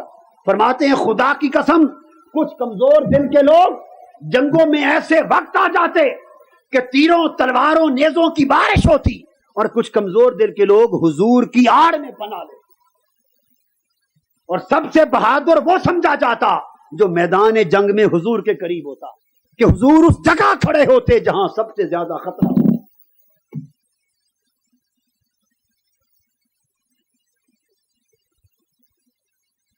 حضرت علی کرم اللہ وجہ الکریم فرماتے آپ سب سے بڑھ کر کشادہ دل تھے، بات کے سچے تھے، آقا طبیعت کے نرم تھے، بڑے کریم تھے، اور پھر جو شخص آقا کی دعوت کرتا قبول فرما لیتے، منظور فرما لیتے، جو شخص ہدیہ تحفہ دیتا قبول فرما لیتے۔ اور فرماتے ہیں خواہ دعوت کرنے والا کوئی آزاد مرد ہوتا، کوئی غلام ہوتا، کوئی لونڈی ہوتی، کوئی غریب ہوتا، کوئی بے کس ہوتا، اور مدینہ شہر کے دور دور بستیوں تک کوئی غریب بیمار ہو جاتا تو خود چل کے عیادت فرما، کوئی عذر کرتا تو فوراً معذرت قبول فرما لیتے۔ اور فرماتے ہیں اپنے اصحاب سے مصافحہ میں ابتدا خود فرماتے، مجلس میں بیٹھتے کبھی اپنے پاؤں مبارک نہ پھیلاتے، پاؤں مبارک پھیلا کے نہ بیٹھتے کسی کو تنگی نہ ہو۔ کوئی مہمان آتا آقا اپنا کپڑا بچھا دیتے اس کے بیٹھنے کے لیے، اپنا گدا یا تکیہ بھی کبھی اٹھا کے اس کو دے دیتے، اپنا تکیہ نکال کے اس کو دے دیتے۔ اور پھر قربان جائیں فرش سے عرش تک ساری کائنات کے بادشاہ، سلطنت انس و جن کے شہنشاہ، شمس و قمر پر حکومت کرنے والے، شرق سے غرب تک ساری زمانے اور دنیا کی کائنات کے خزانوں کی کنجیاں ہاتھ میں رکھنے والے، اور کائنات میں خدا کی ساری نعمتوں کو تقسیم فرمانے والے، مگر عالم کیا سادگی کا کہ اپنی بکری کے دودھ خود دوہتے، بکری کے دودھ خود دوہتے۔ ارے دوہنے کی بات تو کیا کہ ایک کافر حضور کا مہمان بن گیا، مکہ کا کافر دشمن تھا، مدینہ آیا، رات رہنے کی جگہ نہ ملی، گھومتا گھومتا در مصطفیٰ پہ آ گیا، حضور نے اپنا بستر عطا کر دیا، پوچھا تمہیں کھلاؤں؟ جی ہاں بھوکا ہوں۔ بکری کا دودھ خود دست مبارک سے دوہ کر پیالہ بھر کے اپنے خود دست مبارک سے کافر کو پیش کیا، پی گیا۔ پوچھا اور دوں؟ اس نے کہا اور دیں۔ دوسری بکری کا دودھ بھی دوہ کر پلا دیا، تیسری کا وہ مانگتا گیا۔ اس رات 7 بکریاں دودھ والی تھیں، 7 بکریوں کا دودھ اپنے دست مقدس سے دوہ کے پلا دیا، گھر کچھ نہ بچا۔ اہل بیت پاک رات بھوکے سو گئے، کافر 7 بکریوں کا دودھ پی کر سو گیا، حضور بھی بھوکے سو گئے۔ ساری رات وہ سوچتا رہا، ادھر اپنا عمل، اپنا کردار کہ ہم نے تلواروں کے پہرے میں اس نبی کو شہر مکہ سے مدینہ بھیجا تھا. آج ہمیں پہچانتا ہے نبی، مگر اپنے ہاتھوں سے دودھ دو دو کر دشمنوں کو پلا رہا ہے. رات بھر اپنے کردار اور کردار مصطفیٰ کا موازنہ کرتا رہا. ادھر صبح طلوع ہوئی، ادھر اس کی فجر ایمان طلوع ہوئی. آقا دو جہاں صبح آئے، کمرے میں داخل ہوئے، پوچھے مہمان تیرا کیا حال ہے؟ کہنے لگا محمد مصطفیٰ حال بعد میں بتائیں گے، پہلے کلمہ پڑھا کے مسلمان کر دیجیے.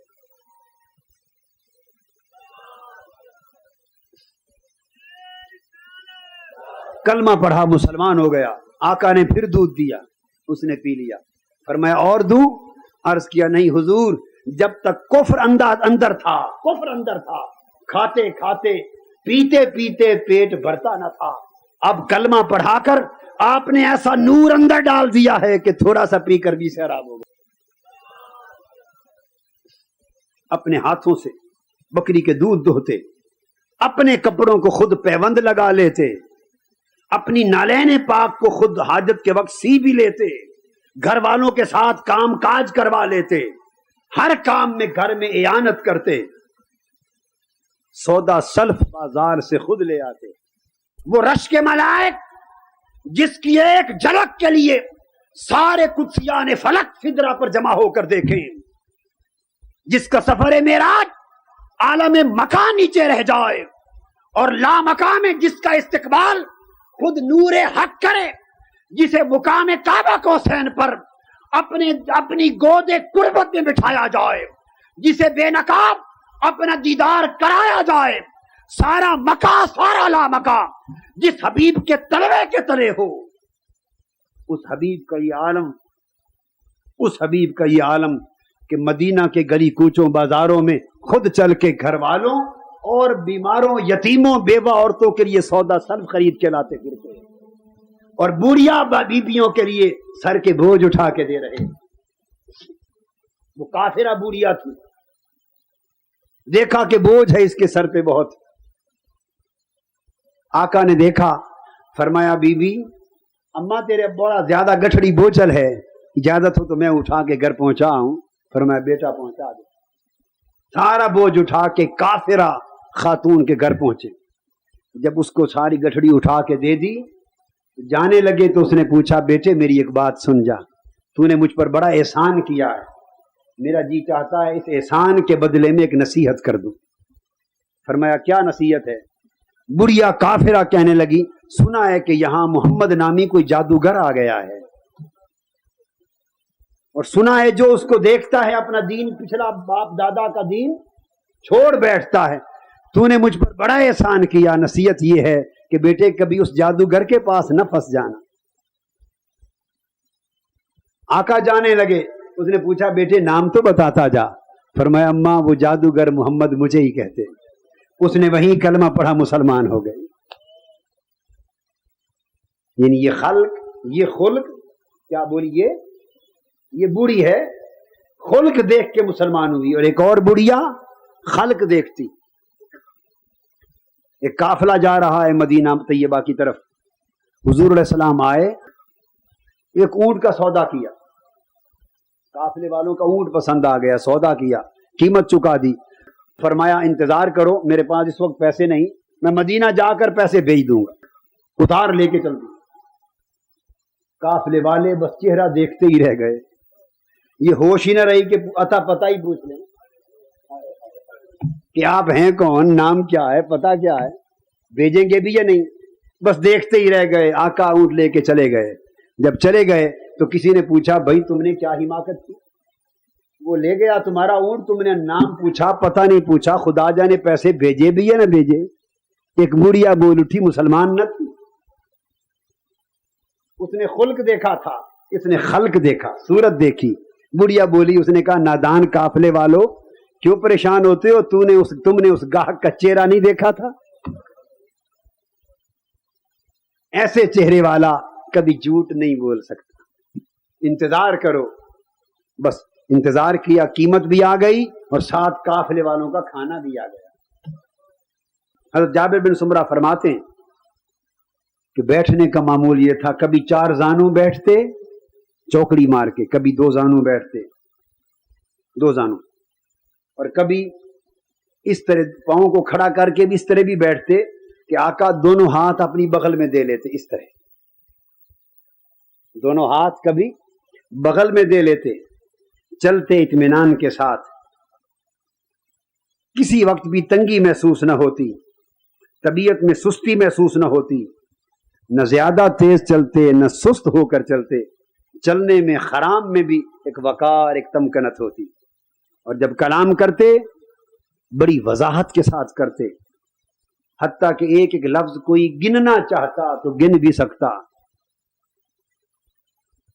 خوشبو کثرت سے استعمال فرماتے اور دوسروں کو خوشبو کے استعمال کی ترغیب بھی فرماتے، کھانے کی چیزوں کے اندر پھونک نہ مارتے، کھانے کی چیزوں کے اندر پھونک نہ مارتے، انگلیوں کو جوڑوں کو بڑا صاف رکھتے، کبھی میل کسی جوڑ پر زندگی میں جمع نہ ہوئی۔ حضرت عائشہ صدیقہ رضی اللہ تعالیٰ عنہا فرماتی کہ پوری زندگی کبھی کھل کھلا کر ہنستے نہ دیکھا، ہر وقت تبسم فرماتے، اور فرماتے ہیں کہ ہم نے زندگی میں حضور سے زیادہ تبسم کرنے والا بھی کسی کو نہ دیکھا، اور جب مصافحہ کرتے جب تک دوسرا آدمی اپنا ہاتھ کھینچ نہ لیتا آپ ہاتھ نہ کھینچتے، کہیں اس کا دل نہ ٹوٹ جائے، جب تک دوسرا آدمی منہ دوسری طرف نہ پھیر لیتا آپ رخ انور نہ پھیرتے۔ حضرت جابر فرماتے ہیں ایک روز ہم نے نماز فجر پڑھی اور حضور علیہ السلام نماز فجر کے بعد گھر کی طرف تشریف لے جا رہے تھے، ہم نے دیکھا راستے میں کچھ بچے کھیل رہے تھے، آقا بچے حضور کے پاس آ گئے، حضور علیہ السلام نے ایک ایک بچے کے اپنے ہاتھوں سے اس کے رخساروں پر ہاتھ پھیرا، ایک ایک بچے کے رخساروں پر تھپکی دی، رخساروں پر ہاتھ پھیرا۔ فرماتے ہیں حضرت جابر بن سمرہ کہ میں بھی چھوٹا بچہ تھا، پھر میری باری بھی آ گئی، فرمایا کہ دونوں ہاتھوں سے میرے رخسار بھی آقا نے اپنے ہاتھوں میں لے لیے۔ فرماتے ہیں خدا کی قسم ایسی خون کی خوشبو محسوس ہوئی کہ یوں لگا جیسے عطر فروش کے عطر کے ڈبے سے ابھی ہاتھ نکلا، اور خوشبو اور خون کی آج تک اس کا احساس بھولنے کو نہیں آتا۔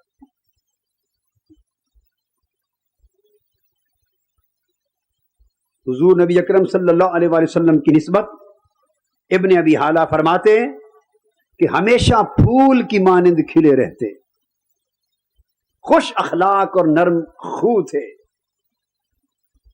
کسی کے کیڑے نہ نکالتے، عیب نہ نکالتے، غیبت نہ کرتے، کسی کی خوشامد نہ کرتے، جس چیز کی ضرورت نہ ہوتی ادھر توجہ نہ فرماتے، اور جس سائل کا ہاتھ آپ کی طرف بڑھتا وہ ہاتھ خالی نہ ہٹتا۔ حضرت انس فرماتے ہیں کہ میں نے 20 سال آقا کی خدمت اور نوکری کی، اور 20 سال میں کبھی ایک دن مجھے اف بھی نہ فرمایا، 20 سال میں کبھی ایک دن بھی نہ ڈانٹا۔ صحابہ کرام کی دل نوازی فرماتے، خندہ پیشانی سے گفتگو فرماتے، ان کے بچوں سے دل جوئی کرتے، انہیں گود میں اٹھا لیتے، بچوں کو چومتے، بوسہ بھی دیتے، کوئی آزاد، کوئی غلام، کوئی باندی، کوئی مسکین، کوئی یتیم، کوئی غریب، کوئی بیوہ دعوت کرتی، بلا تأمل اس کے ہاں تشریف لے جاتے۔ اور حضرت انس رضی اللہ تعالیٰ عنہ فرماتے ہیں اتنی شفقت فرماتے کہ بدو ہوتے، ان پڑھ لوگ ہوتے، ان کے ہاں اخلاق، تعلیم، تہذیب کی خبر بازوں کو نہ ہوتی، کوئی دوڑا آتا اور منہ آپ کے کانوں کے قریب کر کے اونچی اونچی بات کرنا چاہتا، تو کوئی آپ کے گوشت مبارک کے ساتھ منہ لگا کر بھی بات کرتا تو اس کی دلجوئی کی خاطر تب بھی اپنا چہرہ نہ ہٹاتے، گوشت مبارک نہ ہٹاتے۔ کوئی شخص دیہاتی جس کو سمجھ نہ ہوتی، نادان، آپ سے بات کرتے ہوئے آپ کا ہاتھ مبارک پکڑ لیتا، کوئی آپ کا ہاتھ مبارک پکڑ لیتا، جب تک وہ خود نہ چھوڑتا خود نہ چھڑاتے، نہ چھڑاتے، مصافحہ کرتے تو جب تک وہ ہاتھ نہ چھوڑتا اپنے ہاتھ پیچھے نہ ہٹاتے،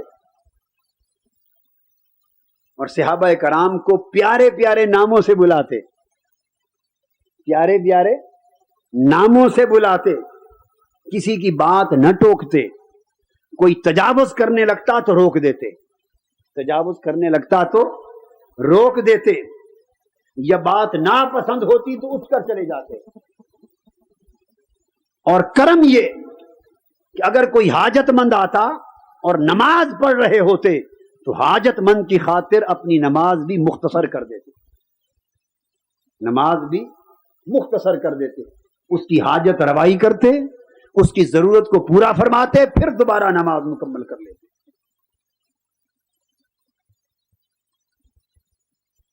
اور حضرت انس رضی اللہ تعالیٰ عنہ فرماتے ہیں کہ کیا عالم تھا، کیا وہ دن تھے جب آقا مدینہ کی بستی میں چلتے پھرتے تھے، اجاڑے کے دن، سخت سردیوں کے دن، غریب لوگوں کے پاس علاج معالجے کے پیسے نہ ہوتے، طبیبوں حکیموں کے پاس دوائی کے لیے نہ جاتے، نماز فجر کے بعد جب صبح کا وقت ہوتا تو سخت برف کی طرح یخ ٹھنڈے پانی لے کر غریب باندیاں، غریب عورتیں، مسکین بچے برتنوں میں ٹھنڈے پانی لے کر آ جاتے اور کھڑے ہو جاتے راستے میں کہ آقا ان میں ہاتھ ڈال دیں۔ حضور ان کے برتنوں کے والے پانی میں ہاتھ ڈالتے جاتے، ہاتھ ڈالتے جاتے، برتنوں میں برکتوں کے چشمے پھوٹتے جاتے، غریب پیتے، بیمار شفا پاتے، پریشان حالوں کی پریشانیاں دور ہوتی، مایوسوں کی مایوسیاں دور ہوتی، اور برکتوں سے لوگوں کے گھروں کے مسائل حل ہوتے چلے جاتے، شفا یابی ہوتی۔ کرم، شفقت، حیا اور دل نوازی اور دل جوئی کا یہ عالم کہ حضرت عائشہ صدیقہ رضی اللہ تعالیٰ عنہ فرماتی، دوستو آقا کی خلق پاک تو جو اللہ نے عطا کی وہ قسم نہ تھا، اور خلق پاک اس لیے کہ امت اس خلق پر چلے۔ یہ شب میلاد دو سبق دیتی ہے، یہ میلاد پاک کی رات ہمیں دو سبق دیتی ہے۔ آقا کی خلق اور سورت پاک کو یاد کرو تاکہ عشق مصطفیٰ ہمارے دلوں میں موجزن ہو، عشق مصطفیٰ سینوں میں جگہ پکڑے، ہماری روحوں میں عشق رسول کی تپش پیدا ہو جائے، ہمارے دل حضور کی گنگریالی زلفوں کے اسیر ہو جائیں، آنکھیں آقا کی چشم نرگسی میں ڈوب ڈوب جائیں، دل حضور کے نقش میں گم ہو جائیں، تصور آقا کے رخساروں میں گم ہو جائے، ادھر ہمارا سراپا حضور کے حسن سراپا کے تصور میں غرق ہو جائے، تمہارے جاگتے آقا کا خیال رہے، سوتے حضور کا خواب رہے۔ ایسا تعلق حضور کی یاد کے ساتھ استوار کر لو، آقا کے حلیہ پاک کے ساتھ استوار کر لو، آقا کی خلق اقدس اور صورت طیبہ کے ساتھ استوار کر لو کہ آقا کا خیال ہمارے خواب و خیال میں سمو جائے۔ اور دوسرا پیغام یہ ہے کہ شب میلاد حضور کے خلق سے درس لیا جائے۔ ہم بد خلق ہیں، دعویٰ حضور کی محبت کا کرتے ہیں، ہم بد خلق ہیں، عزت کے ساتھ کسی کو نہیں بلاتے، پیار سے مصافحہ نہیں کرتے، اچھا نام نہیں لیتے، دوسروں کے کیڑے ہم نکالتے ہیں، غیبت ہم نکالتے ہیں، بدگوئی ہم کرتے ہیں، بدخوئی ہم کرتے ہیں، تلخ کلامی حد ہم کرتے ہیں، تکبر ہم کرتے ہیں۔ خلق مصطفیٰ کی ایک جھلک ہمارے خلق اور کردار میں دکھائی نہیں دیتی۔ ارے شب میلاد، آقا کے میلاد کی خوشی میں جاگنے والوں، اس میلاد پاک کی خیرات یہ ہے کہ آج کی رات خلق مصطفیٰ میں اپنے خلق کو رنگ لو، خلق مصطفیٰ کا رنگ آپ کے ہمارے سب کے خلق پر چڑھ جائے، سیرت مصطفیٰ کے رنگ کی چادر اوڑھ لو۔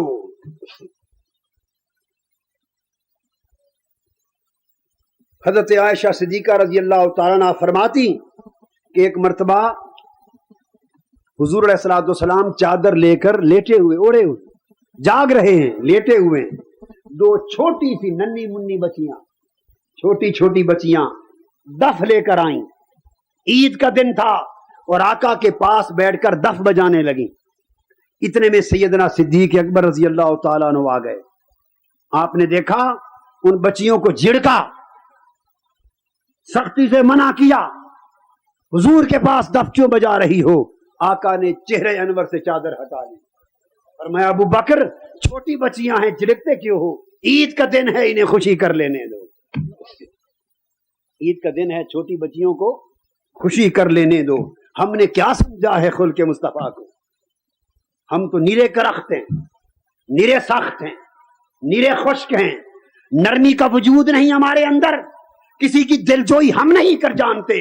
انسانیت کی قدر نہیں. کسی دکھی دل کے حال کی خبر نہیں. کسی کے گرتے ہوئے آنسو پوچھنے کا ہمیں سلیقہ نہیں. کسی روتے ہوئے کو ہنسانے کا ہمیں سلیقہ نہیں. کسی درد مند کے درد کا ہمیں خیال نہیں. ارے وہ انسان نہیں ہے جسے انسان کے درد کا درد نہیں. آؤ خلق مصطفیٰ ہم اپنے اندر پیدا کریں. حضور جیسی دلجوئی کی جھلک پیدا کریں. آقا دو جہاں عائشہ صدیقہ رضی اللہ تعالیٰ عنہ فرماتی کہ ایک روز حبشی آئے. حبشی وہ میدان جنگ میں جس طرح جنگ ہوتی ہے, نیزہ بازی, جنگ, ڈھال پر حملے, اس فن کا مظاہرہ کرنے لگے. ہمارے گھر کے سامنے مظاہرہ کرنے لگے. حضرت عائشہ صدیقہ رضی اللہ تعالیٰ عنہ فرماتی میرا دل چاہا کہ میں پردے میں اوڑ میں کھڑے ہو کر ان حبشیوں کا منظر دیکھوں. جنگ کا فن جو مظاہرہ کر رہے ہیں وہ دیکھوں. اب میں سامنے ہو کر دیکھ نہیں سکتی تھی. میری دلجوئی کی خاطر آقا اٹھ کے آ گئے, دروازے کے سامنے کھڑے ہو گئے, مجھے اپنی چادر کی اوٹ میں چھپا لیا اور پردے میں لے کر مجھے وہ منظر دکھاتے رہے. جب تک دیکھتے دیکھتے میرا جی بھر نہ گیا, تاجدار کائنات میری دلجوئی کی خاطر حبشیوں کے اس منظر کو دیکھتے کھڑے رہے. ہم نے کیا سمجھا ہے دین کو؟ اور حضرت عائشہ صدیقہ رضی اللہ تعالیٰ عنہ ہی فرماتی کہ جب میری شادی ہوئی تو میں کم عمر تھی, چھوٹی عمر تھی. میرے پاس گڑیاں بھی تھیں, ڈالز. اس وقت بھی میں کبھی کبھی میری سہیلیاں آ جاتی, کم عمر سہیلیاں پرانی, تو گھر میں گڑیوں سے کھیلتی تھی. فرمایا کئی بار ایسا ہوتا میری سہیلیاں میرے پاس بیٹھی ہیں, گڑیوں سے کھیل رہی ہیں, اوپر سے آقا آ جاتا. میری سہیلیاں شرم اور خوف کے مارے گڑیاں چھوڑ کر کمروں میں چھپ جاتی, دوڑ کر چھپ جاتی. آقا مسکرا پڑتے اور جہاں جہاں چھپ گئی ہوتی خود حجروں میں جا جا کر ان کو پکڑ کے لے آتے. فرماتے ڈرو نہیں, بیٹھ کے کھیلو, ڈرو نہیں, بیٹھ کر کھیلو. اور بخاری شریف میں حضرت انس بن مالک فرماتے ہیں ایک یہودی لڑکا آقا کی خدمت کرتا تھا. یہودیوں کو بھی خدمت سے منع نہ کیا. ہمارا دین تو یہ ہے کہ مسجد پر بھی لکھ دیتے ہیں کہ دوسرے مسلک کا آدمی اس مسجد میں داخل نہیں ہو سکتا. یہ خدا کا گھر ہے یا کوئی تمہارا تھانہ ہے؟ ارے دین کا پرچار کرنے والوں, دین اور مذہب کی پشت میں چھرے گھونپنے والوں, اللہ کے دین کی جڑیں کاٹنے والوں,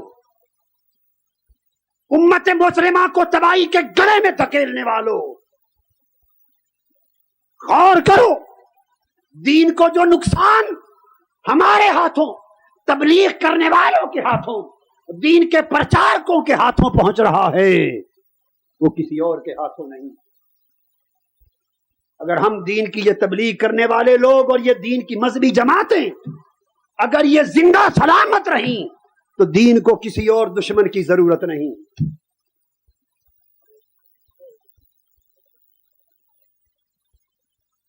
دین مصطفیٰ خلق مصطفیٰ ہے, شریعت محمدی سیرت محمدی ہے. دوسرے لوگ مسجد میں داخل نہیں ہو سکتے, تم ان سے مصافحہ نہیں کر سکتے. دلجوئی گئی, حسن خلق گیا, پیار گیا, محبت گئی. نوجوان نسل دین کی مجلسوں میں آنا چھوڑ گئی. پینٹ پہن رکھی ہے, شیطان ہے نکل جائے. پینٹ پہن رکھی ہے, ٹائی پہن رکھی ہے, شیطان ہے نکل جائے. تم نے اگر ہر ایک کو شیطان بنا کے دوڑا دیا تو ان کو حضور کے میٹھے دین کا درس کون دے گا؟ آؤ دین کو خلق مصطفیٰ سے ہم سیکھیں. وہاں تو یہودی لڑکا آتا ہے, یہودی ہے, عرض کرتا ہے میری خواہش ہے میں آپ کی خدمت کیا کروں. یہودی سمجھ کے بگایا نہیں, اس کو بھی اجازت دے. وہاں یہودی بھی آتے ہیں, نصارہ بھی آتے ہیں, کافر بھی آتے ہیں, مسلم بھی آتے ہیں. جس کافر کو گھر سلایا تھا ایک اور وقت میں مہمان آیا, اس کو کوئی تکلیف تھی, اس نے حضور کا بستر مبارک گندا کر دیا. اس کا پیٹ خراب تھا, بستر مبارک آقا کا گندا کر دیا. ڈر کے مارے بھاگ گیا اور خوف سے تلوار بھی وہیں بھول گیا. دوڑتے دوڑتے راستے میں یاد آیا کہ میں تو تلوار بھول گیا. واپس مڑا کے تلوار تو لے آؤں. جب آقا کی گلی کا موڑ مڑتا ہے اور حضور کے حجرہ پاک کے سامنے آتا ہے, کانپ اٹھا. منظر دیکھتا ہے کہ سیدنا صدیق اکبر لوٹے سے پانی گرا رہے ہیں اور تاجدار کائنات اپنے ہاتھوں سے بستر دھو رہے ہیں. سیدنا صدیق اکبر کو بھی دھونے کی اجازت نہیں دی. فرمایا میرا مہمان تھا, بستر خراب ہوا میں اپنے ہاتھوں سے دھوؤں گا, میرا مہمان تھا. آج ہمارے دماغ عرش سے نیچے نہیں اترتے. انسان کو ہم انسان نہیں سمجھتے.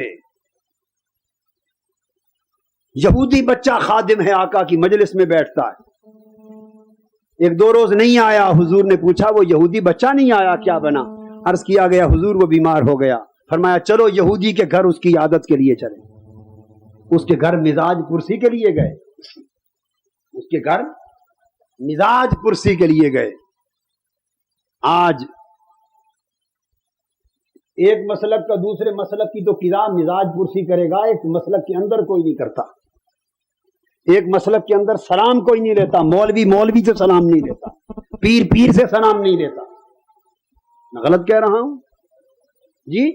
ایک دوسرے کو کھانے کو آتے, خوش خلقی گئی, عالی ظرفی گئی, خلق مصطفیٰ گیا, اور پھر دین مصطفیٰ گیا.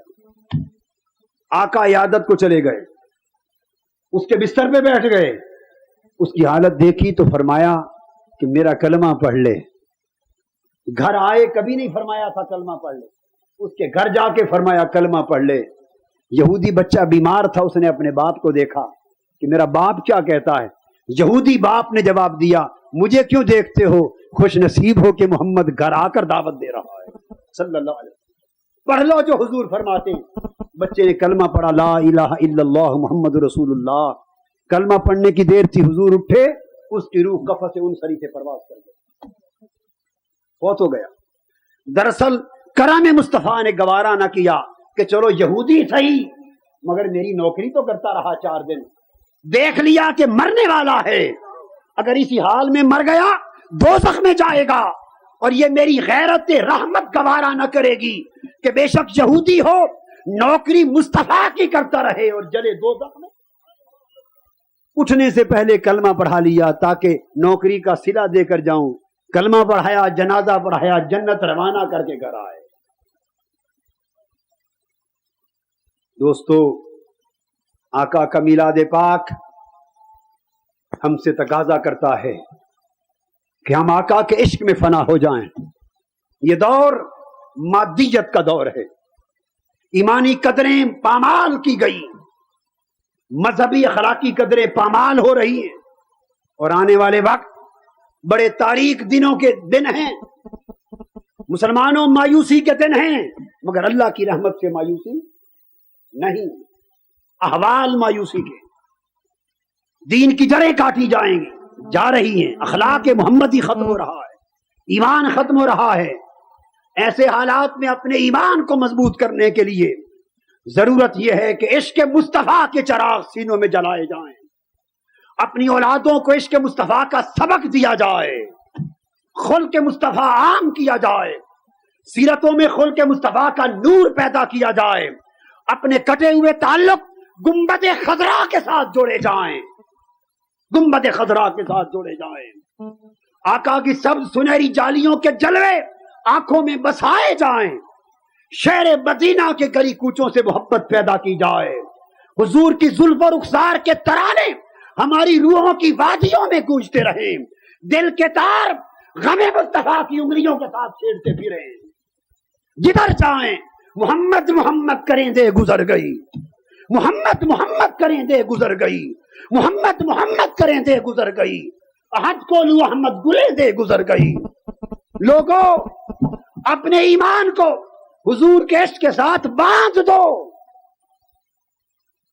ایمان کا خمیر عشق مصطفیٰ سے پیدا کرو، خود کو آقا کی غلامی میں گرا دو، آقا کے کتوں کے قدموں میں گرا دو، سگانے کوئے مصطفیٰ بن جاؤ، تب ایمان بچے گا۔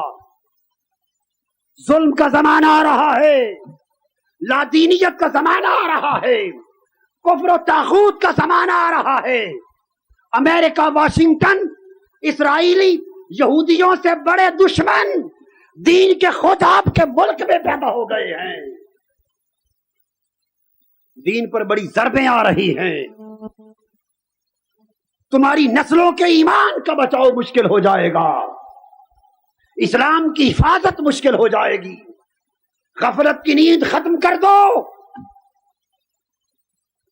الجزائر کے حالات کو تک لو، تیونس کے حالات کو تک لو، مصر کے حالات کو تک لو، نائجیریا کے حالات کو تک لو، سوڈان کے حالات کو تک لو، بوسنیا کے حالات کو تک لو، ارے دنیا کے وہ سارے خطے جہاں خون مسلم بہ رہا ہے، اس کی خاک کا ذرہ ذرہ تمہیں پکار کے کہہ رہا ہے مسلمانوں غیرت مند بنو، اپنے ایمان کی متاع کو بچا لو۔ اور اس متاع کو بچانے کا ایک رستہ حضور کی محبت اور حضور کا خلق پیدا کرنا ہے، اور ایک حضور کے دین کے لیے مر مٹنا ہے، حضور کے دین کے لیے مر مٹنا ہے۔ یہ پیغام میلاد مصطفیٰ ہے، یہ پیغام میلاد مصطفیٰ ہے۔ کہیں ایسا نہ ہو کہ ہمارا رشتہ حضور کی غلامی کے ساتھ کٹ جائے، حضور ہم سے ناراض ہو جائے، اللہ کا دین ہم سے روٹھ جائے، اللہ ہم سے ناراض ہو جائے۔ اپنے احوال کو درست کر لو، اعمال کو درست کر لو، ظاہر اور باطن کی اصلاح کر لو۔ تحریک منہاج القرآن مصطفی انقلاب کی ایک عظیم تحریک ہے، اس سے منسلک جڑ جاؤ اس کے ساتھ۔ اور جو رفیق نہیں ہیں، وابستہ نہیں ہیں، اس مشن سے وابستہ ہو لیں، آج اس شب میلاد کا تحفہ ہے۔ اور جو خود رفیق اور رکن ہیں مگر انہوں نے اپنی بیویوں اور بچوں کو نہیں بنایا، آخر تک میرا پیغام سن لے، وہ اسی میلاد پاک کے مہینے اس محبت والی قطار کے ساتھ خود کو اور بچوں کو جوڑنے کے لیے بیوی بچوں کو رفیق بنا لیں، رکن بنا لیں، تھام لیں، وابستہ ہوں، تاکہ بچوں میں بھی عشق مصطفیٰ کا سبق یاد ہوتا رہے، تعلق مصطفیٰ کا سبق دہرایا جاتا رہے۔ کہیں ایسا نہ ہو کہ ہم اپنا حال بچا لیں اور اولاد کا حال کہیں گوا نہ بیٹھے۔ یہ میری آخری نصیحت ہے آج کی اس محفل میں، اپنے بیوی بچوں کو رفیق بنائیں، منہاج القرآن سے وابستہ کریں، رکن کریں، ان کے ہاں مجلہ جائے، ہر مہینے حضور کے عشق کا سبق جائے، سیرت کا سبق جائے، قرآن کا سبق جائے، بچوں کو ایک احساس ہو، ایک سینس آف انوالومنٹ ہو، ان کے اندر ایک احساس ہو کہ ہم مصطفی عشق اور مصطفی دین کے اس غلبے کے مشن کے ساتھ منسلک ہیں۔ اس نسبت کی یاد سے یہ ایمان کا سلسلہ برقرار رہے گا۔ کوئی گھر ایسا نہ رہے جس گھر کے سارے افراد اس مصطفی مشن کے ممبر نہ بنے۔ پھر اپنے پڑوسیوں کو دیں فام، دائیں اور بائیں پڑوسی کو ممبر بنائیں۔ یہ پیغام ہے فَلْيُبَلِّغُ الشَّاهِدُ الْغَائِبَ، جو حاضر ہے وہ غائب تک پہنچا دے، گھر والا پڑوسیوں تک پہنچا دے۔ کچھ خبر نہیں کہ کب موت ہمیں آ کر دبوچ لے، اس کوشش سے غافل نہ ہونا کہ ہم آقا کے دین کی دعوت پہنچاتے رہے، یہ عمل جاری رہے۔